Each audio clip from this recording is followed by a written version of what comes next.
The man known to history as King Athelstan of England was most likely born sometime in the year 893 or 894.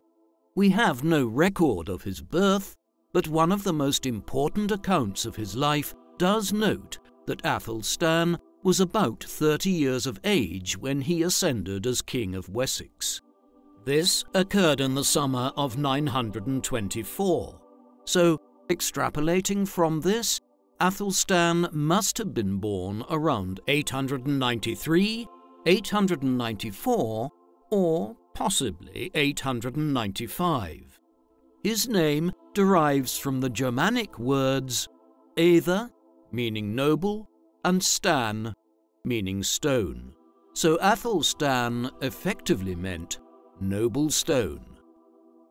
His father was Edward, a son of King Alfred of Wessex, a kingdom which dominated southern England in the 9th century and which was the bulwark of the Anglo-Saxons against the Danes, who had conquered so much of Britain in the second half of the 9th century. Alfred was the first Anglo-Saxon ruler to organize a stout defense of his realms against the Norse invaders, and is known as Alfred the Great in recognition of this and his strengthening of the Kingdom of Wessex. He would die in 899, when Athelstan was just a child, upon which Athelstan's father became King of Wessex. He is referred to in the historiography as Edward the Elder. The identity of Athelstan's mother is not completely certain. Edward the Elder had several consorts, and his marital status was at times questionable. Some historians have asserted that Athelstan's mother was the first of these consorts, a woman by the name of Ecgwin, of whom virtually nothing is known. The evidential basis for even this assertion is very tenuous, as she is not named as Athelstan's mother in any sources written prior to the Norman conquest of 1066. As such, the only evidence for affirming Ecgwin as Athelstan's mother comes from 2 centuries after his time of birth and may not be reliable. What is clear is that Athelstan had numerous siblings and half-siblings from his father's other relationships with at least 2 other consorts named Elfled and Edgithfu. Athelstan was born at a time when Britain was mired in conflict and change. Back in the Iron Age of the first millennium BC, Britain was a patchwork of dozens of Celtic tribes known in this region as Britons that controlled small patches of territory.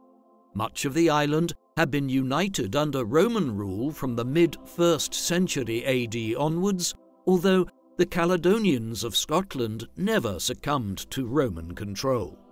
Britain was one of the only areas of the empire which experienced a strategic withdrawal when the Romans pulled their legions out of the country in 410 AD, as they sought to stop the Western Roman Empire collapsing altogether on the continent, as waves of Germanic and Asiatic tribes crossed the Rhine and Danube rivers into Rome's territory. Thereafter, Germanic groups, of which the Angles and Saxons were the most numerous, had invaded Britain and carved out their own polities. In the course of the 6th, 7th, and 8th centuries, numerous such states rose to control large stretches of Britain, corresponding roughly with modern-day England, notably Mercia in the 8th century, while Wessex emerged as a major power in southern England in the 9th century, expanding into the English Midlands at the expense of a declining Mercia. Although Athelstan's grandfather, Alfred the Great, is often labelled as the first King of England, in reality it would be the 10th century before a fully unified and secure English state emerged. Therefore, Athelstan was born into the royal house of Wessex, though at a time when the rulers of Wessex were self-consciously trying to present themselves as having a claim to rule all of England. This situation had been enormously complicated in the 9th century by the arrival of what are often, somewhat inaccurately, called the Vikings. The Norse people who began expanding out of Scandinavia towards the end of the 8th century went by many names in different regions, notably being called the Rus in Eastern Europe and the Northmen or Normans in northern France. But in England, they were typically called the Danes. As elsewhere, the Danes had first been content to engage in raids against England and then take their loot and slaves back to Norway and Denmark, but from the middle of the 9th century onwards, they had begun settling in and taking control of large parts of northern and eastern England, establishing polities like the Kingdom of Northumbria and the Kingdom of East Anglia. The Danes are often depicted as having experienced a major defeat at Alfred's hands at the Battle of Edington in 878. Yet, in reality, Athelstan's grandfather's victory over them here a decade and a half before Athelstan was born had only served to check the expansion of the Danes and led some of their leaders to convert to Christianity. These accomplishments aside, Edington certainly did not lead to the defeat of the Danes, and much of northern and eastern England remained under the control of powerful Danish rulers for decades to come, with major implications for Athelstan's life and reign. Athelstan is accounted as one of the most important kings of Anglo-Saxon England, a period of English history that runs for 6.5 centuries. His apparent importance to English political history towards the end of the early Middle Ages is not reflected in the number of sources pertaining to his life. In contrast to the reign of someone like his grandfather, Alfred the Great, there are very few detailed medieval accounts of Athelstan's life. By far the best source on his life and reign is the Gesta Regum Anglorum, or Deeds of the Kings of the English, a lengthy study of the kings of Anglo-Saxon and early Norman England written by the 12th century scholar and monk William of Malmesbury, a figure who is widely regarded as one of the great historians of medieval Europe. Were it not for William's work, for instance, we would know virtually nothing about Athelstan's youth, while he also provided the most detailed study of his reign. Admittedly, William was writing 2 centuries after Athelstan's life and reign. However, it is clear from his work that he was utilizing other sources from the 10th and 11th centuries that are now largely lost, and which would have provided testimonies about Athelstan's reign from people who lived through it or within living memory of it. William of Malmesbury's work is supplemented by an eclectic array of other source material that sheds light on Athelstan's time. The Durham Liber Vitae, a confraternity book of the 9th and 10th centuries, provides details of events in northern England during his time. The Mercian Registers are a short series of annals which relate to the Mercia region of the English Midlands and northwest of the country during Athelstan's father's reign.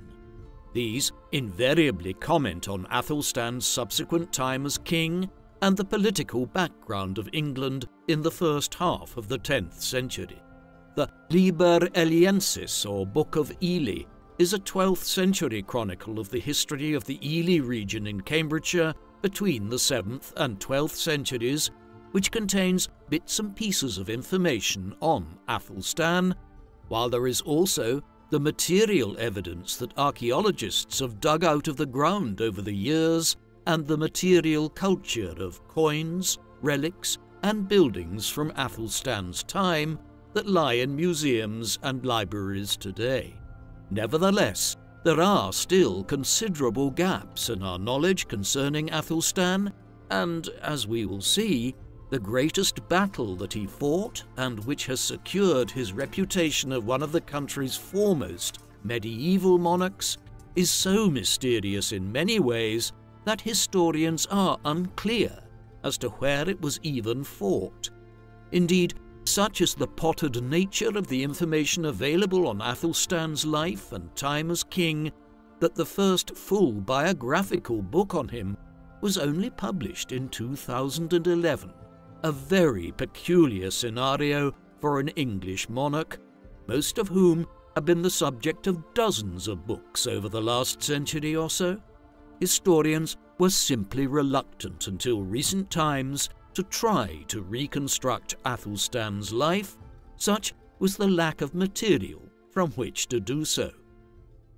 It is from William of Malmesbury that we learn that Athelstan was favoured when he was little more than an infant by his grandfather Alfred, who gifted his young grandson with valuable presents, including a cloak dyed in rich scarlet, along with a belt that was inlaid with precious gemstones. Alfred also bestowed an ornate sword with a valuable scabbard on his grandson, presumably before Athelstan even possessed the strength to hold it aloft, as the child cannot have been more than 4 or 5 years old at the time, given Alfred's death in 899, when Athelstan was just 5 or 6 years old. It was also to his grandfather that Athelstan owed his education. Alfred the Great was more than just an effective military commander.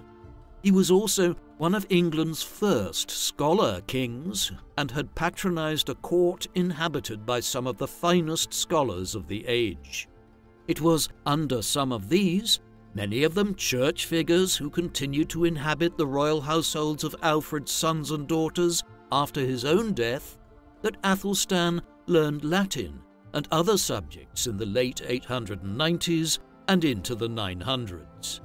Coins and royal portraits provide highly stylized versions of Athelstan's appearance, though we learn from William of Malmesbury that he was slightly smaller than the average height of those times, and so not much above 5 foot, while he had a thin frame and fair brownish gold hair. Although a scholarly education certainly had its merits and would inform Athelstan's reign and government in years to come, there was still nothing more significant in medieval times for a ruler than to be able to effectively lead his followers into combat, particularly when Britain was still as bitterly divided as it was in the early 10th century. Despite the lionizing of Alfred's victory at Edington in 878 by historians of the Victorian era anxious to see in his engagement the first flushes of the English nation, the reality was that Athelstan's father faced all of the same challenges which Alfred had. Edward controlled much of southern England and the Midlands, but a much weakened Mercia still remained as an Anglo-Saxon rival in the northwest, with the Danes controlling the Kingdom of East Anglia north of London in eastern England, and the Kingdom of Northumbria dominating northern England.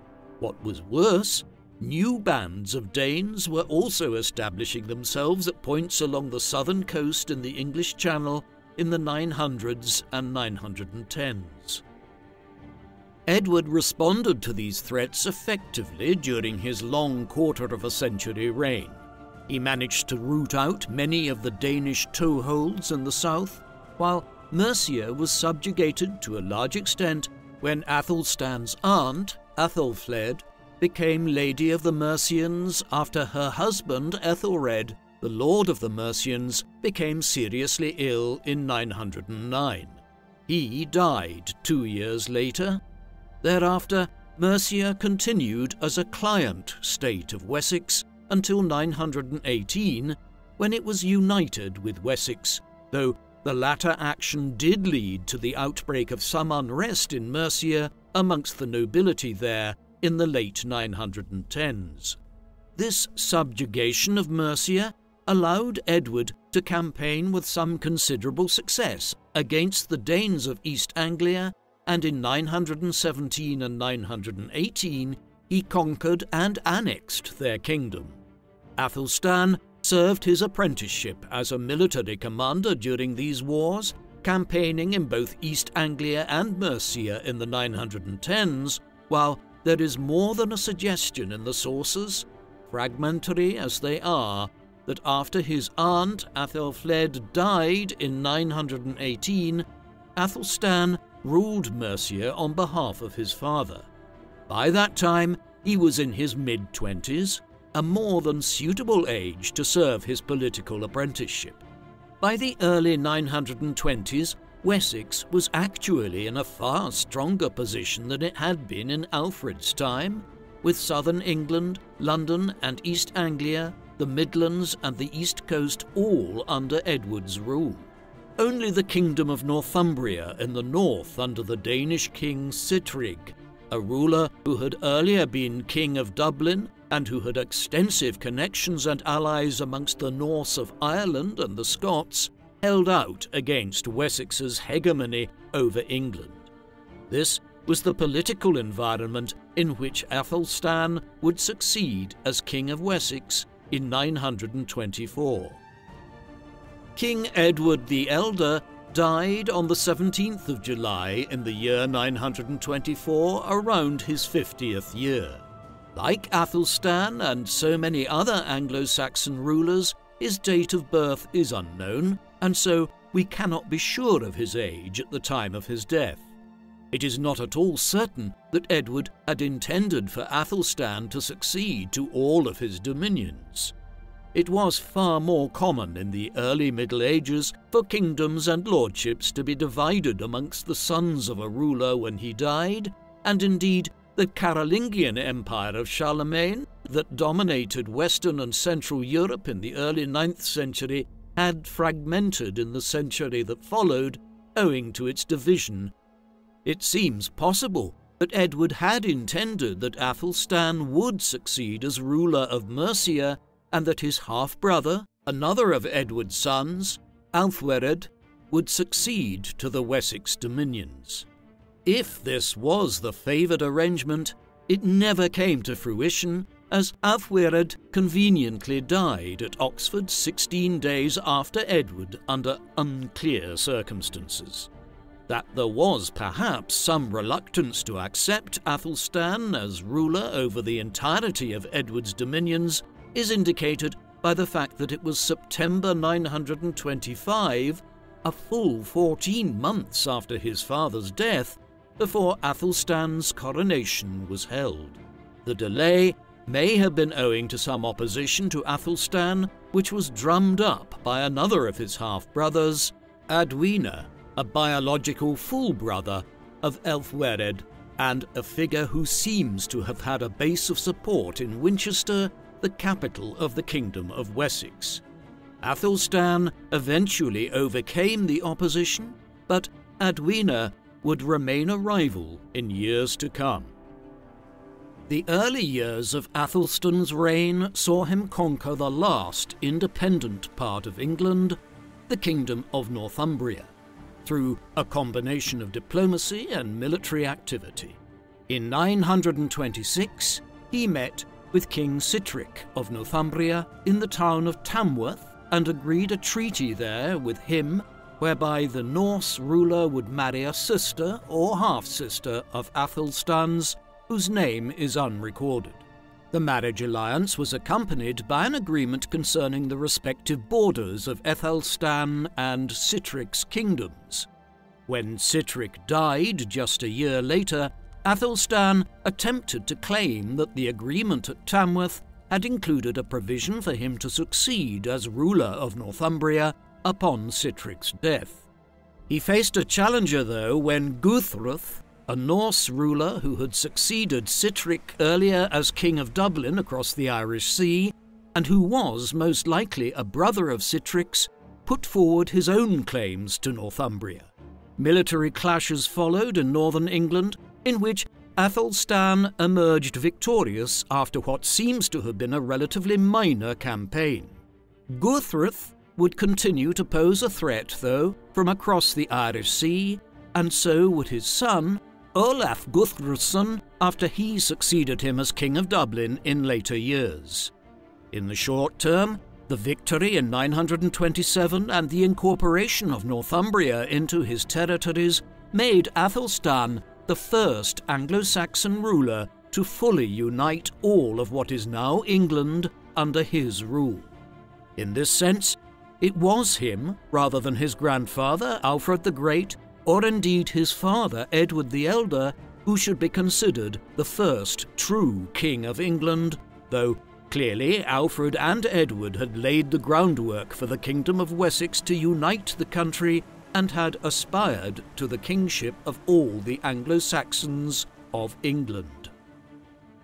Athelstan's rise to control northern England would not go unchallenged, and the northward expansion led immediately to the birth of the border tensions which would characterize Anglo-Scottish relations for over 600 years thereafter. Although Athelstan held a gathering at Aymont, just south of Penrith, in the summer of 927, in which he succeeded in having several Welsh lords and King Constantine II of Scotland acknowledge his position as the ruler of the territories held by the Angles and Saxons since the 5th and 6th century, the lands of the Angles, or England, as soon as these other British lords and rulers had dispersed from Aymont and headed home, they began plotting against the new King of England. It was some years before minor border tensions flared up into full-scale war. This came in 934, when Athelstan was driven to invade Scotland and campaigned all the way north to the northeast, where a separate Norse kingdom ruled the coastal regions and the Orkney Islands. He then headed back south after devastating the countryside, burning crops, and sacking villages in a brutal campaign of scorched earth. The conflict was not over, though, and there was a growing alliance now of the Scots under Constantine and several Norse powers, and the Danes, such as King Olaf Guthruthsson of Dublin, preparing to launch a combined attack on Northumbria and Athelstan's other territories. As these tensions were growing along the northern border, there were still issues that were unresolved at home in Wessex for Athelstan.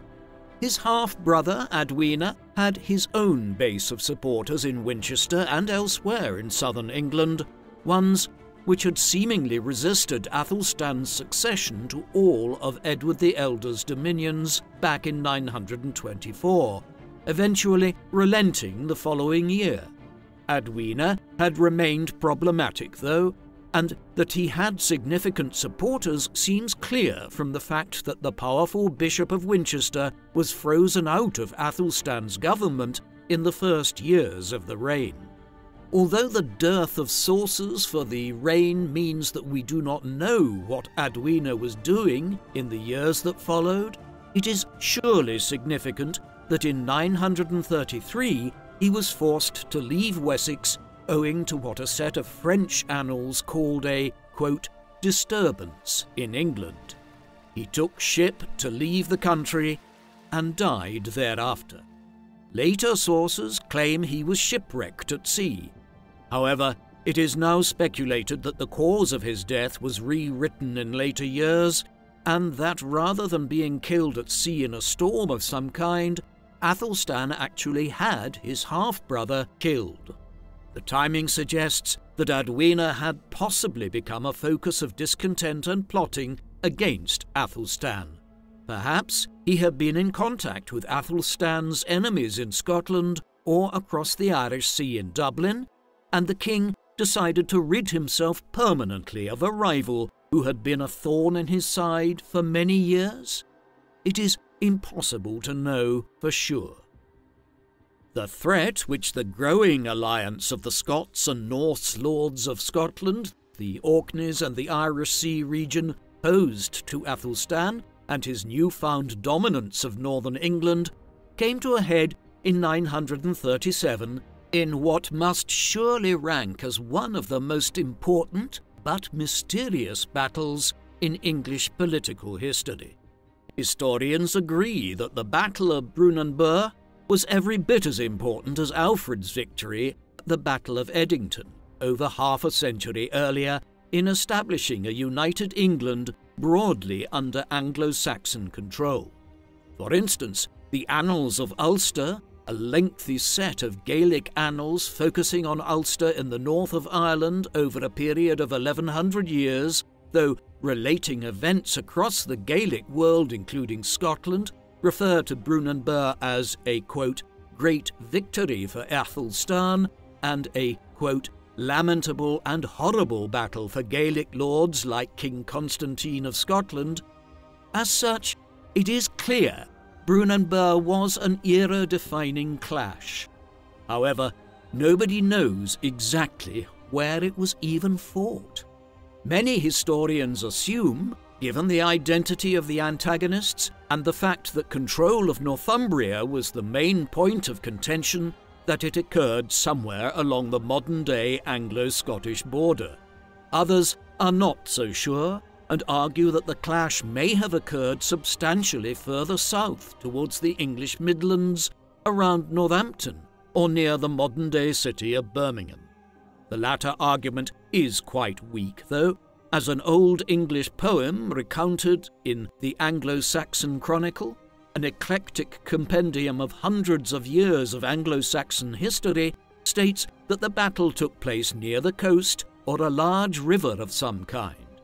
No archaeological site has ever been identified to correspond to the battle, though surely a plausible candidate is also the northwestern region of England around Liverpool, north towards Blackpool, as one brief account of the battle notes that one of the Norse contingents that fought in the battle were able to make a hasty retreat back across the Irish Sea to Dublin in the aftermath of it.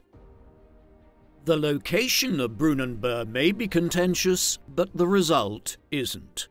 Armies of an unknown size squared off against each other. Athelstan's Anglo-Saxon forces, which must have included a sizable contingent of Danes who were second and third generation settlers in places like East Anglia and willing to fight for an Anglo-Saxon king, faced a coalition of Scots and Norse soldiers led by King Constantine of Scotland, King Olaf Guthrason of Dublin, and a number of more minor lords, which probably included King Owain of Strathclyde. These enemies of Athelstan's had different personal motives for resisting his expansionist policies, with Constantine and other Scots anxious to prevent any further northern expansion and, if possible, to reclaim parts of Northumbria, while Olaf believed he had a claim to Northumbria by right of his relation to the deceased King Sitric. Whatever ambitions they might have had soon vanished. The Anglo-Saxon Chronicle records that Athelstan won the greatest victory that the Anglo-Saxons had ever achieved on British soil in over 4 centuries since their first arrival. The Norse of Dublin fled back across the Irish Sea, and their allies dispersed northwards, leaving Athelstan in uncontested control of Northumbria for the remainder of his reign. It was not just in Northumbria that Athelstan expanded his dominions, or at least aspired to. His reign also marked a significant step towards a King of England putting forward a claim to Wales. The people of Britain today are used to the island being divided politically into the distinct countries of England, Wales, Scotland, and Northern Ireland, albeit ones which are politically united as the United Kingdom of Great Britain and Northern Ireland. But this was not always the case. The Celtic Britons of pre-Roman Britain would have made no such distinction between England, Wales, and Scotland. Instead, the idea of a distinct Scotland emerged as this was the portion of the island the Romans never conquered, while it was also heavily Gallicized by Gaelic Irish settlers from the north of Ireland in late antiquity and the early medieval period. in contrast to the lands further to the south. Wales's independent political identity came about largely because this part of southern Britain was not conquered by the Angles and the Saxons in the 5th and 6th centuries, while some of the Anglo-Saxon lords of the early medieval era, notably King Offa of Mercia, began building earthwork defences across the region where the border between England and Wales lies today. The most famous element of this is Offa's Dyke, erected in the 8th century, large stretches of which are still visible in the landscape along the border. The Cymry people here gradually began developing a distinct identity west of Offa's Dyke, which would become known as Welsh identity over time, with its own distinct language. Despite these developments, the geographical proximity of Wales to England, with its very long border, made it somewhat inevitable that once an Anglo-Saxon ruler had united England in the manner which Athelstan did by 927, that he would try to impose his rule over Wales. Signs of Athelstan's ambitions were seen at the council he convened at Aymont in 927 to have the other lords and monarchs of Britain acknowledge his control over Northumbria. Several Welsh lords, such as Hull of the West Welsh, were present at this gathering, and to Athelstan's mind, it could have been viewed as more junior lords coming to acknowledge his suzerainty over them. A further separate meeting between Athelstan and the Welsh lords was held at Hereford in the English West Midlands, near the Welsh border, later in 927. Here, Athelstan's claims to influence in Wales were made more expressly clear when Hull, Owain of Gwent, and a number of other major Welsh lords agreed to pay an annual tribute to Athelstan, while lords such as Idwal, King of Gwynedd, who had not been present at Aymont, also submitted at Hereford.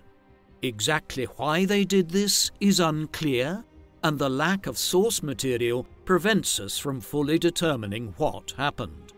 The fact that Athelstan subsequently took hostages in the form of younger sons and relatives of these Welsh lords to be raised at his court in England as a guarantee of their future obedience clearly indicates they entered into these vassalage agreements unwillingly. Perhaps Athelstan had campaigned against the Welsh in the mid-920s, forcing them to acknowledge him as their overlord, and details of these military ventures are simply not recorded in the handful of medieval chronicles which briefly cover Athelstan's reign. Whatever the circumstances of how it came about, Athelstan's partial subjugation of the Welsh lords in the 920s and the manner in which he had campaigned militarily into Scotland in 934 led to a growing belief in him as not only the king of a united England, but also in his ability to exercise imperium, or imperial rule, over all of Britain. In line with this, he consciously tried to present his claim to be ruler of a united Britain to the world as his reign progressed. In the mid-920s, shortly after he had become King of Wessex, Athelstan is still described in charters and other royal documents that have survived as the King of the Anglo-Saxons, the same title his grandfather Alfred and father Edward had generally used on royal documents. Yet, from 927 onwards, the titles which he used on charters and other documents demonstrated his growing claims to not just rule England, but all of Britain. Some use the Latin term Rex Anglorum, meaning King of the English.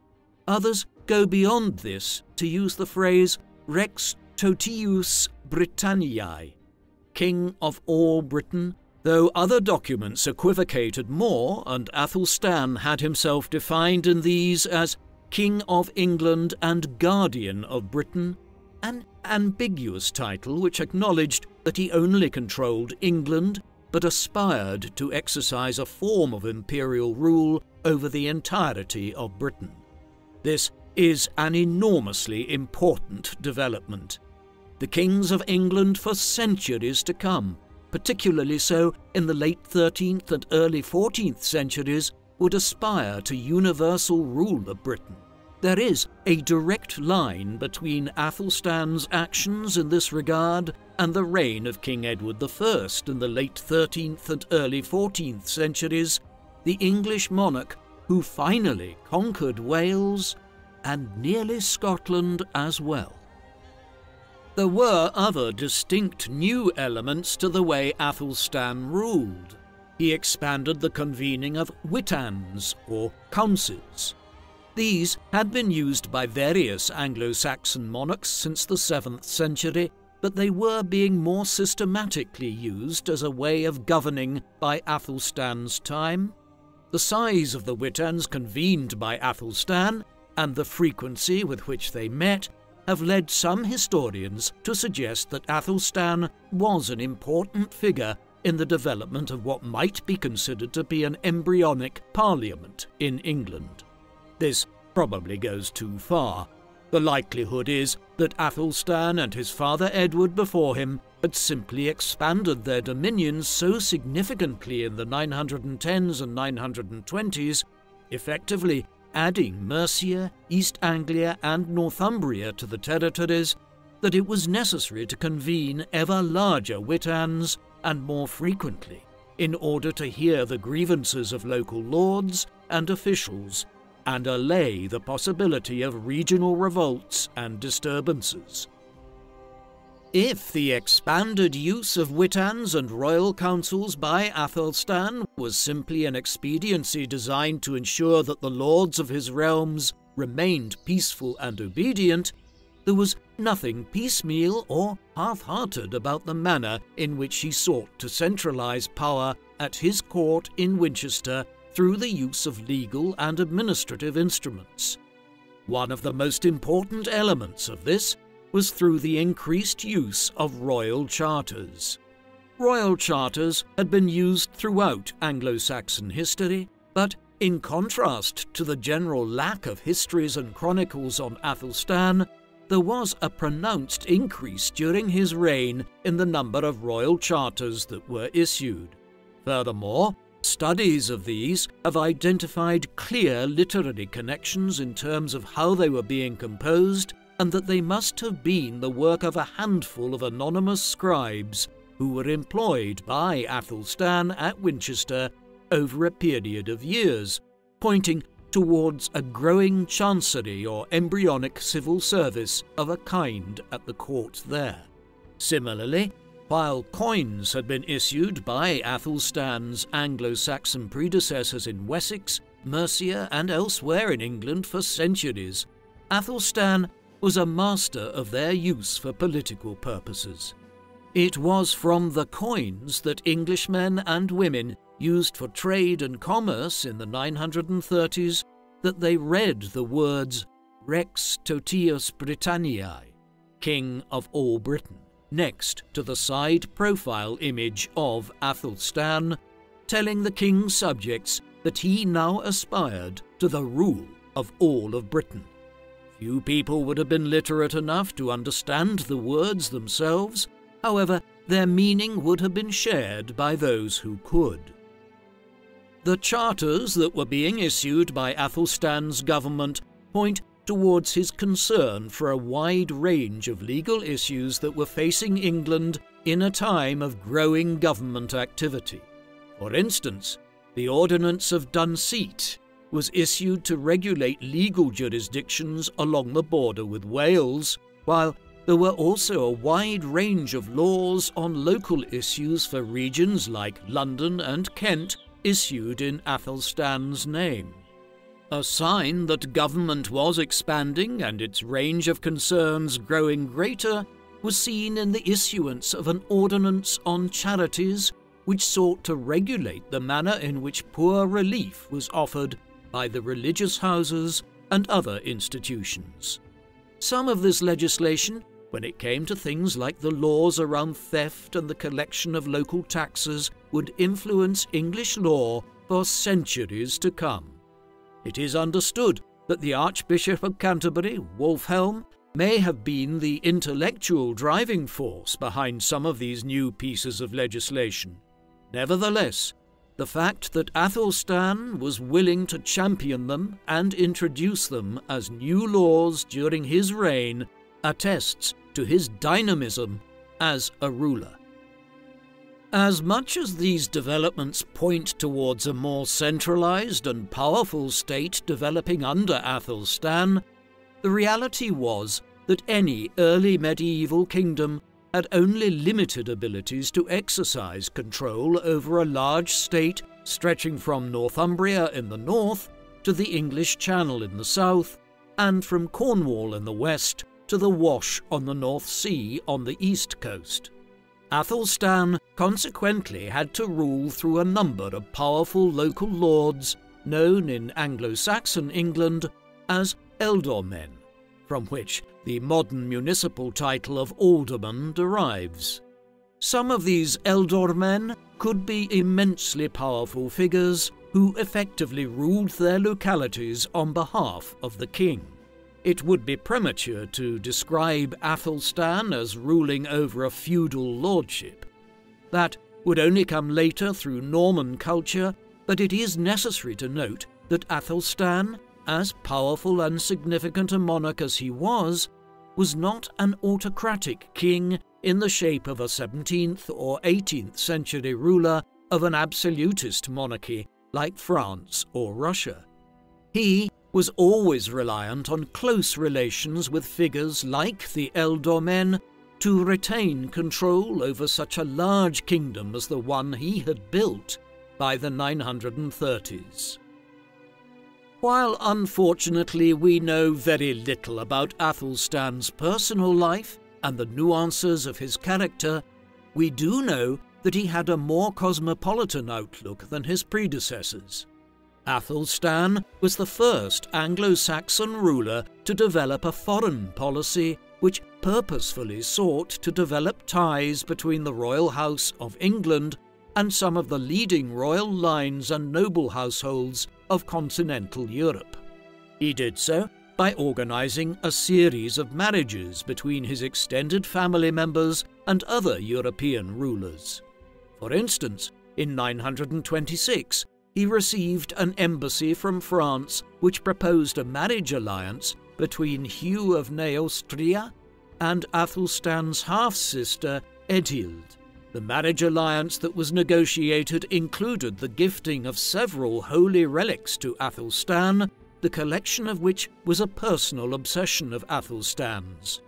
4 years later, Edgith, another half-sister of Athelstan's, was married to Otto, the future king of Germany. Hence, there was a deliberate policy followed by Athelstan designed to cultivate links to the royal houses of France and Germany and leading lords therein. It was not simply marriage alliances that characterized Athelstan's foreign policy. His court also became a centre of intrigue for individuals with interests in the kingdom of the Franks and elsewhere. Back in 922, 2 years before Athelstan succeeded his father, his half-sister Egithyu, who some years earlier had married Charles the Simple, King of the Franks, arrived back home in England with her and Charles's young son Louis. The circumstances were that Charles had been removed from the throne in France and had his throne usurped by Robert, Count of Paris. Edgithyu had returned home not only looking for aid to support her husband's cause, but that of her son Louis. Athelstan allowed Edgithyu and Louis to remain in England after he became king, and his court became a regular haunt of Frankish nobles who wanted to support Charles the Simple's cause. That became Louis's cause from 929 onwards, when Charles died, and from that date onwards, Athelstan was effectively supporting his half-nephew's claim to the title of King of the Franks. Louis had many supporters, chief amongst them the Margrave of Neustria, Hugh the Great, who in 936 paved the way for Louis to return to France and claim his father's throne. It was the beginning of an alliance between the Frankish state and England, as Athelstan contributed towards a fleet which King Louis sent to reduce some of his more unruly lords in the Flemish sections of the Low Countries in 939.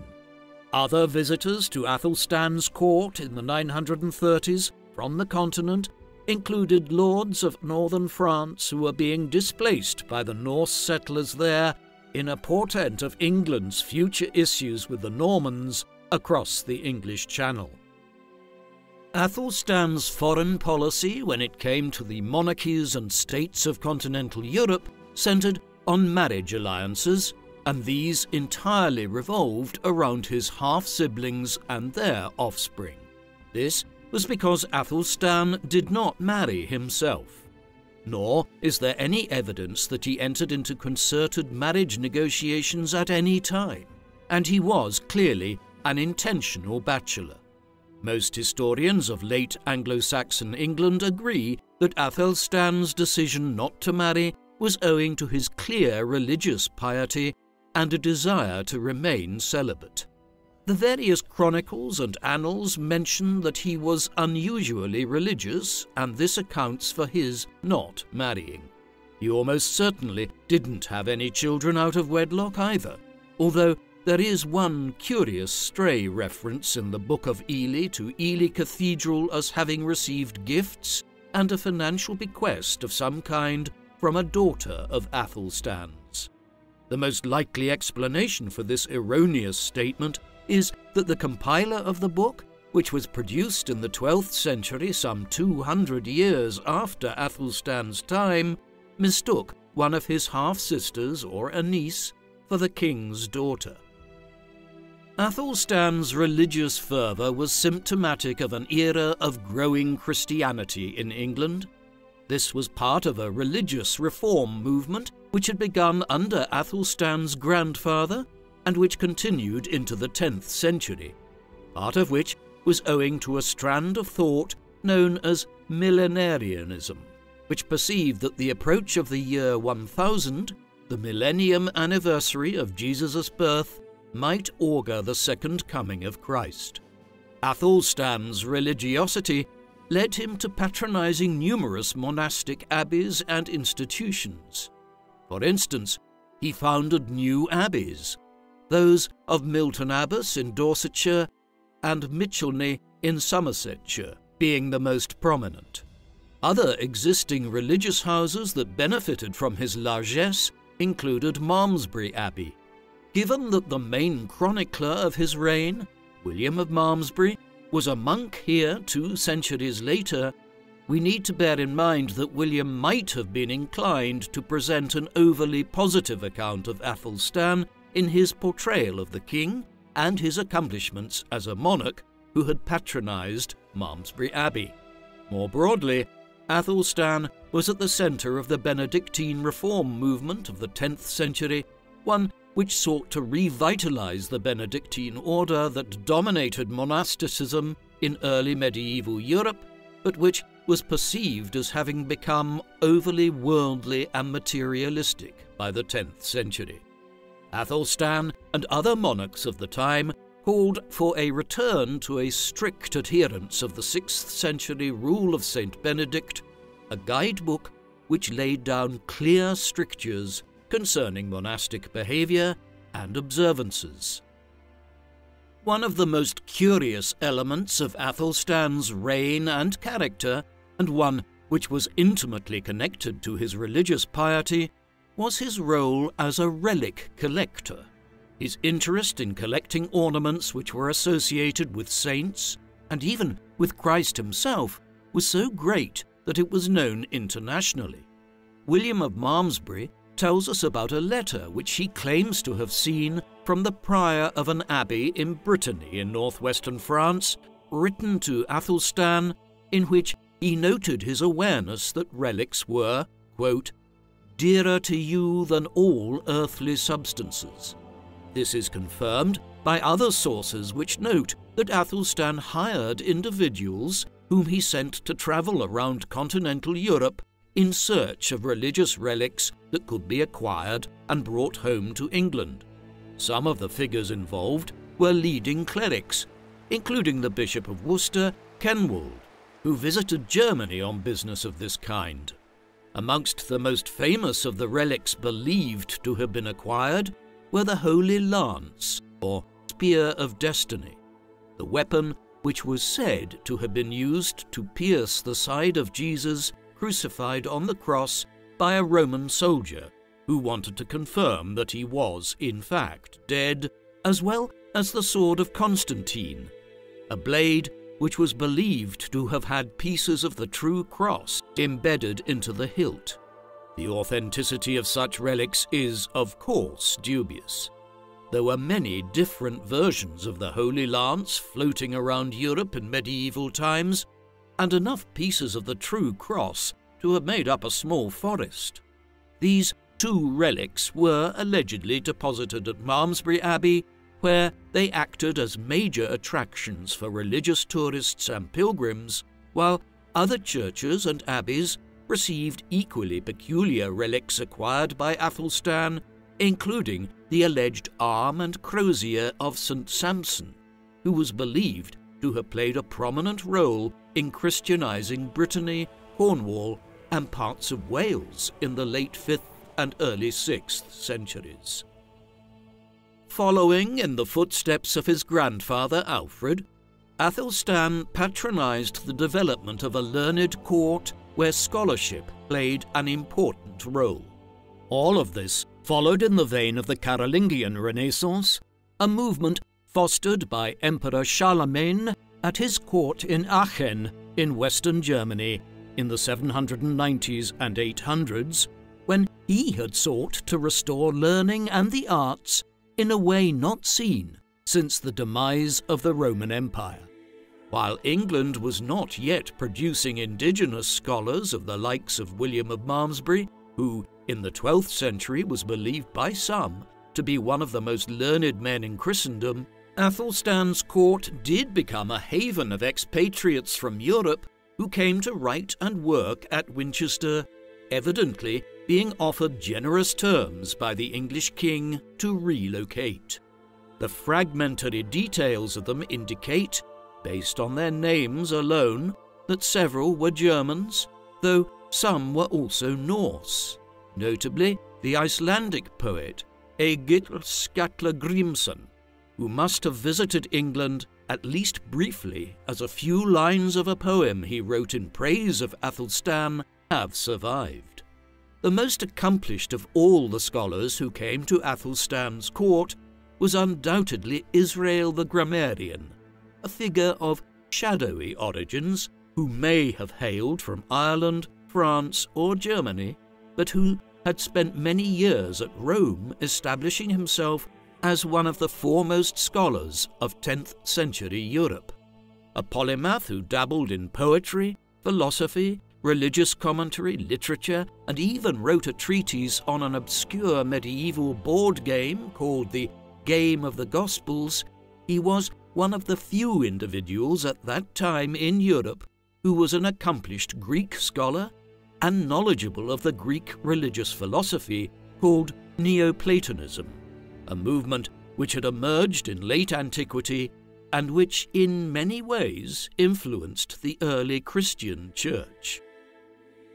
Athelstan's patronage of a learned court and activities as a relic collector extended to acquiring a library of valuable books and manuscripts which he then donated to leading religious houses around England. Books were an enormously valuable commodity in early medieval England, particularly vellum copies of the Bible, where they were copied out ornately. The provenance of some of these indicate they were acquired from religious houses in the Low Countries and other parts of the continent by Athelstan, often after being copied out over a period of years by skilled scribes.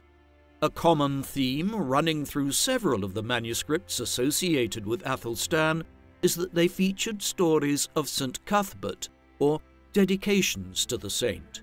Cuthbert was an Anglo-Saxon saint associated with Lindisfarne Abbey and the Northumbria region of northern England in the 7th century. Athelstan was particularly keen to associate himself with Cuthbert and even visited his shrine in 934 while heading north to campaign against the Scots. His intention in doing so was almost certainly to create a public association between himself and a saint that was so intimately connected with Northumbria, the better to assert his right to rule over northern England. The last part of Athelstan's reign, in the relative peace that followed the Battle of Brunanburh in 937, was spent largely devoted to these religious and scholarly pursuits. He was particularly keen to ensure that England's monastic houses and abbeys were following the religious reform trends that were being actively pursued on the continent, and Athelstan's relic hunters in Germany and elsewhere, such as Bishop Kenwald, were also charged with observing the reforms that were taking place in the Benedictine monasteries which they visited and stayed at in their travels. Hence, Athelstan's religious program extended beyond the mere collection of relics of dubious authenticity or elaborately produced manuscript books to real, tangible changes to the organization and management of the Church in England in a way which impacted on the daily lives of his subjects. It was a sign of how successful his construction of a unified kingdom, which stretched from Northumbria to the English Channel, had been that Athelstan was able to devote his final years to something other than warfare. It would, however, prove all too brief a period of peace for England. Athelstan died while in Gloucester in the core of his Wessex dominions on the 27th of October 939. He would have been in his mid-40s, hardly an old age, though advanced enough by early medieval standards that it may have been owing to a fairly normal illness, and there is no suggestion that his premature death was the result of any foul play. His burial broke with the pattern which had been established for several centuries by rulers of Wessex and the West Saxons, in that he was not interred at Winchester.